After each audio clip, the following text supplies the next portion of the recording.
नमस्कार.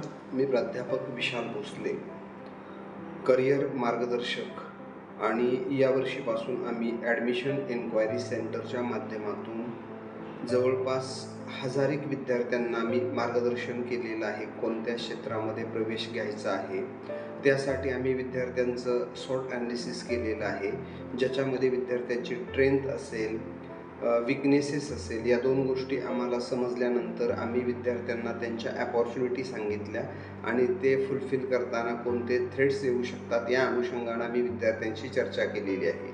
आता सध्या पालकांच्या मनामध्ये एक खूप मोठा संभ्रम आहे. काही विद्यार्थ्यांना 60 ते 70% दरम्यान मार्क आहेत, काही ते 70 ते 80% दरम्यान मार्क आहेत, काहींना 80 ते 90% दरम्यान आहेत, तर काही 90च्या पुढे आहेत. आता पालकांची मानसिकता अशी आहे की 10वीमध्ये विद्यार्थ्यांना मिळालेले जे मार्क आहेत त्याच्यावरती विद्यार्थ्याचं पुढचं करिअर अवलंबून आहे. पूर्वी ही गोष्ट अंमलात येत होती आणि त्या अनुषंगाने विद्यार्थी ॲडमिशन घेत होते. पण पूर्वी एवढी संसाधनं नव्हती. ॲडमिशन, प्रवेश प्रक्रिया किंवा वेगवेगळी क्षेत्र याबद्दल विद्यार्थ्यांना फार कमी माहिती होते. पण आता विद्यार्थ्यांना सर्व क्षेत्राच्या बाबतीमध्ये माहिती झालेली आहे आणि त्याच माहितीचा फायदा विद्यार्थ्यांना प्रवेश घेताना व्हावा यासाठी हा व्हिडिओ बनवतोय. व्हिडिओ बनवण्यापाठीमागचं कारण असं आहे की गेले 5-6 दिवस मला पालकांचे फोन येत आहेत की आमच्या विद्यार्थ्याला 65 ते 70% मार्क आहेत, तर त्या विद्यार्थ्याचं पुढं करिअर कशाच्या अनुषंगानं केलं पाहिजे. तर मी त्या पालकांना विनंती करतो की त्या विद्यार्थ्याची आवड कशामध्ये आहे याच्यावरती बऱ्याच गोष्टी अवलंबून आहेत. आता बहुतांश विद्यार्थी जे माझ्याकडे येत आहेत, ज्यांच्याशी मी चर्चा करत आहेत आणि त्यांना मार्क त्या रेंजमध्ये आहेत, ते विद्यार्थी सैन्य भरती प्रेफर करत आहेत. म्हणजे 11वी-12वी सायन्स किंवा 11वी-12वी आर्ट्स यापैकी कोणतंही एक बरोबर ज्या अकॅडमीज किंवा कॉलेजमध्ये आपण प्रवेश घेतोय तिथं NCC असावी असा त्यांचा मानस आहे. आणि मी पण त्यांना हेच सांगतोय की जर तुम्हाला सैन्य भरतीमध्ये जायचं असेल तर तुम्ही NCC करा. NCCची सर्ट तुम्हाला मिळाल्यानंतर आर्मीमध्ये लेखीच्या बाबतीमध्ये सवलत मिळते, तर पोलीस भरतीमध्ये काही गुण वाढवून मिळतात. त्याच्यामुळं तुमची तीही तयारी होऊ शकते. म्हणजे तुम्हाला सैन्य भरती प्रशिक्षण, त्याचबरोबर कॉलेज आणि त्याचबरोबर NCC असा एक कॉम्बो पॅक मिळाला पाहिजे, ज्यामध्ये तुमचं दोन्हीही वर्षानंतर सक्सेसची पॉसिबिलिटी जास्त असू शकते. ज्या विद्यार्थ्यांना 70 ते 80% मध्ये मार्क आहेत, त्या विद्यार्थ्यांना कॉमर्स करायचं आहे. अशा विद्यार्थ्यांनी कॉमर्स करत असताना थोडं बेसिक फाउंडेशन CAच्या अनुषंगानं किंवा तत्सम पद्धतीची जी एखादी अकॅडमी आहे. आता मी या ठिकाणी सांगतो की माझी कोणतीही अकॅडमी नाही, म्हणजे माझी पोलीस भरतीची अकॅडमी नाही, माझी कॉमर्स अकॅडमी नाही किंवा माझी सायन्स अकॅडमी नाही.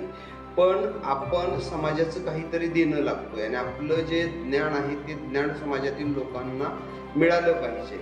खरं तर जे सुशिक्षित पालक आहेत त्या पालकांना अडचणी येत नाहीत, पण ग्रामीण भागातील माझे गोरगरीब जे पालक आहेत त्या पालकांना अजूनही साशंकता आहेत. असे बरेच विद्यार्थी आहेत ज्या विद्यार्थ्यांची मी स्वतः जबाबदारी घेऊन त्यांचा प्रवेश NCC असेल, पोलीस भरती असेल किंवा सायन्स असेल या ठिकाणी केलेला आहे. आता याच्यामध्ये प्रवेश घेत असताना जे विद्यार्थी गरीब आहेत, हुशार आहेत, त्या विद्यार्थ्यांनी शासकीय वसतिगृहामध्ये आपल्याला कशा पद्धतीनं प्रवेश मिळेल याचीही काय करायची दखल घ्यायची आहे.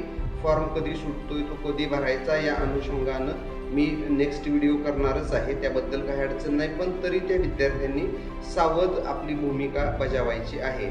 त्यानंतर सायन्सच्या बाबतीमध्ये जे विद्यार्थी मॅथ्स किंवा फिजिक्स असेल, केमिस्ट्री असेल, बायोलॉजी असेल या विषयांना फॅमिलियर आहेत, म्हणजे ज्यांनी सेमीमधून 10वी केलेली आहे, CBSE आहे किंवा तत्सम बोर्ड आहे, त्यांना ते करायचं आहे, तर त्यांनी उत्तम इन्स्टिट्यूटला जर तुम्ही खर्च करून प्रवेश घेणार असाल तर एका दर्जेदार इन्स्टिट्यूटला प्रवेश घ्यायचा, ज्याचा फायदा असा होतो की तुम्हाला सराव पेपर चांगले मिळतात, तुमची रिव्हिजन चांगली होती आणि त्या अनुषंगानं 11वी-12वी ही छान होते आणि तुम्ही JEE करत असाल किंवा नीट करत असाल तर त्या ठिकाणी काय होतात, चांगली मार्क पडतात. आताच 2 प्रकरणं खूप गाजली.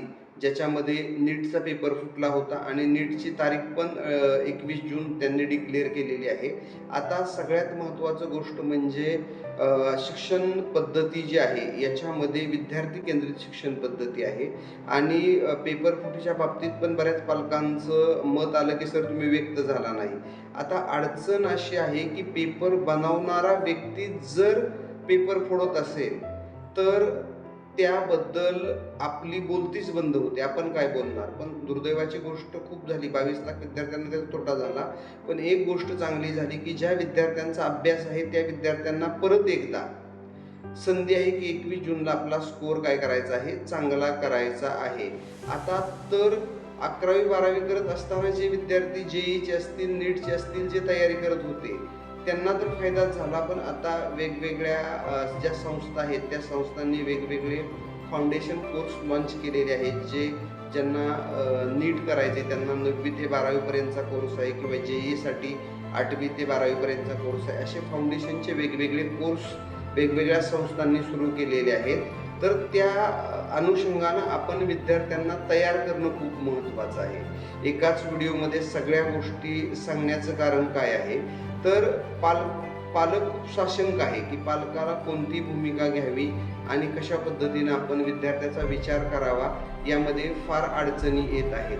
आणि मी स्वतः म्हणजे आता माझं स्वतःचंच वैयक्तिक मत असं आहे की पालकांनी निर्णय घेताना एखाद्या समुपदेशकाचा सल्ला घेतला पाहिजे.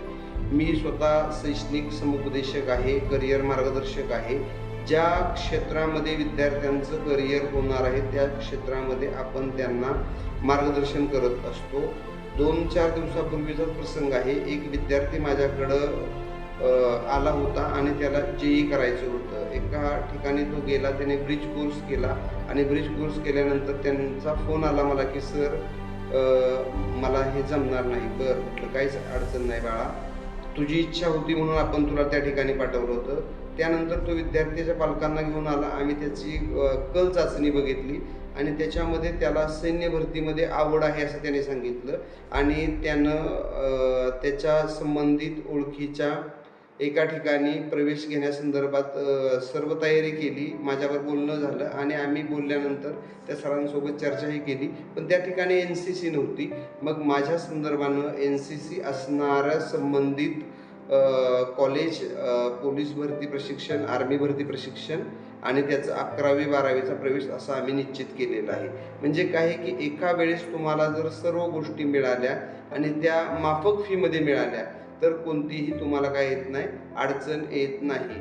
मी आणि माझे मित्र आशिषजी डोईफोडे आम्ही या वर्षीपासून 1ली ते 10वी पर्यंतच्या विद्यार्थ्यांसाठी एक असा अतिशय छान असा उपक्रम सुरू करणार आहोत, ज्याचं नाव आहे ब्रिलियंट ऑलिम्पियाड GK स्कॉलरशिप परीक्षा.